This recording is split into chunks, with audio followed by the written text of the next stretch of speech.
Assalamualaikum warahmatullahi wabarakatuh. Selamat datang kembali di channel Kelistrikanku TV, channel yang akan membahas mengenai listrik, servis, serta ragam teknologi lainnya.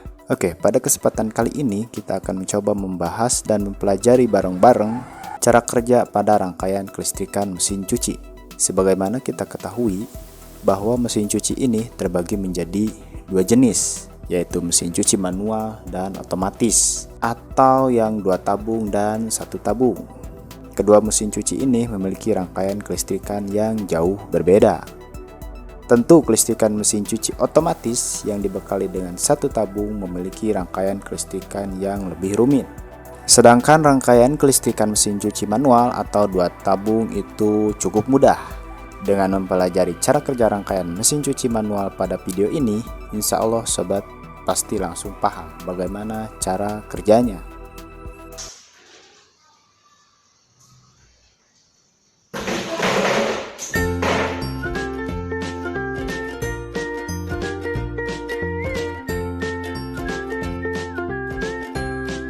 Jika kita bongkar sebuah mesin cuci manual, maka akan terlihat sebuah mesin cuci dengan 2 dinamo dan 2 timer.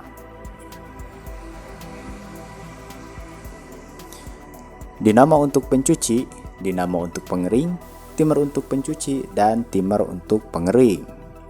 Ada juga komponen-komponen lainnya yang mendukung kerja mesin cuci seperti saklar pintu, gearbox, rem pengering, panbel, pulsator, tabung pengering, rotary handle, karet pembuangan, dan tak lupa kapasitor. Sekarang mari kita rangkai. Sebelum itu, kita singkirkan dulu komponen yang tidak ada hubungannya biar pandangannya semakin luas dan enak dilihat. Kabel netral dari PLN dihubungkan langsung ke mesin dinamo mesin cuci. Kabel yang digunakan umumnya berwarna biru. Hubungkan ke dinamo pengering maupun pencuci. Kemudian, kabel pasak biasanya berwarna coklat menuju ke kelistrikan bagian atas, yaitu ke timer mesin cuci dan timer pengering. Namun sebelum ke timer pengering, hubungkan ke saklar pintu terlebih dahulu. Ini berfungsi sebagai pengaman agar saat pintu dibuka, maka dinamo pengering akan mati. Kembali ke timer bagian pencuci. Kabel pasak pada timer diteruskan ke bagian kapasitor dan dinamo secara langsung.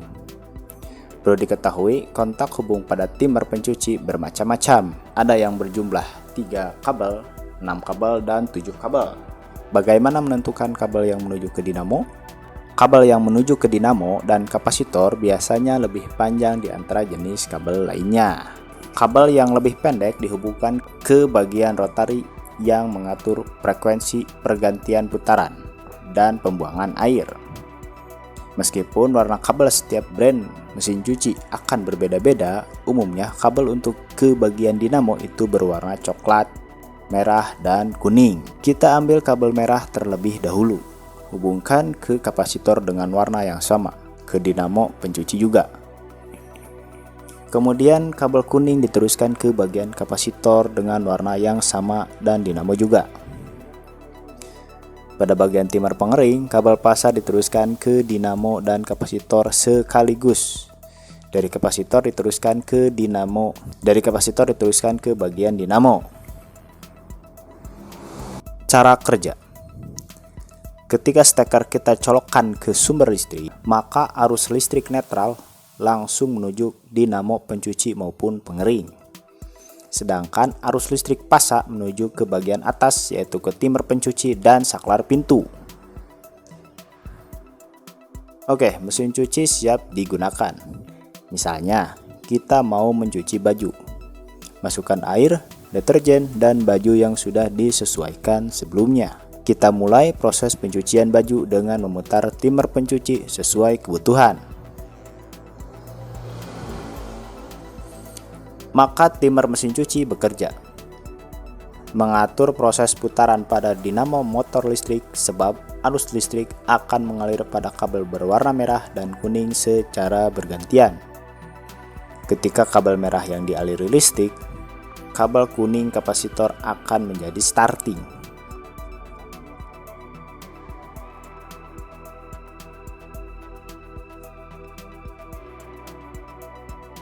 Sedangkan bila kabel listrik dari timer yang dialiri listrik, maka kabel merah kapasitor yang akan menjadi starting.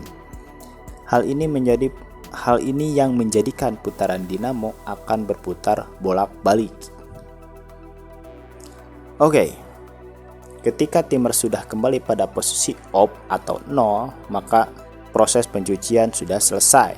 Silahkan ambil pakaian dan bilas. Putar rotary handle untuk menguras air di dalamnya. Setelah dibilas, waktunya pengeringan.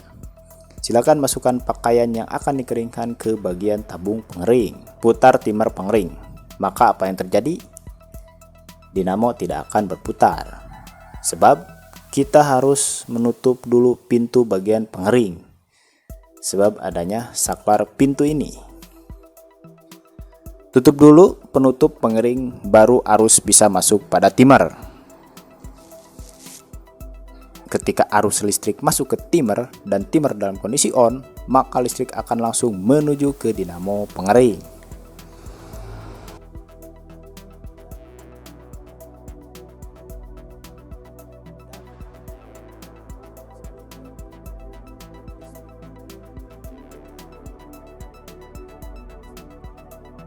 Dan dinamo pengering berputar hingga timer listrik kembali pada posisi 0 atau tutup pengering dibuka untuk memutus suplai listrik. Silakan ambil pakaian yang sudah dikeringkan untuk kemudian dijemur. Proses pencucian selesai. Demikian pembahasan kali ini, semoga bisa bermanfaat dan menambah wawasan sobat. Yuk bagikan konten ini ke teman-teman sobat agar mereka juga mengetahuinya. Bila sobat suka dengan konten-konten seperti ini, jangan ragu untuk subscribe Kelistrikanku TV agar tidak ketinggalan informasi serupa lainnya. Demikian, wassalamualaikum warahmatullahi wabarakatuh.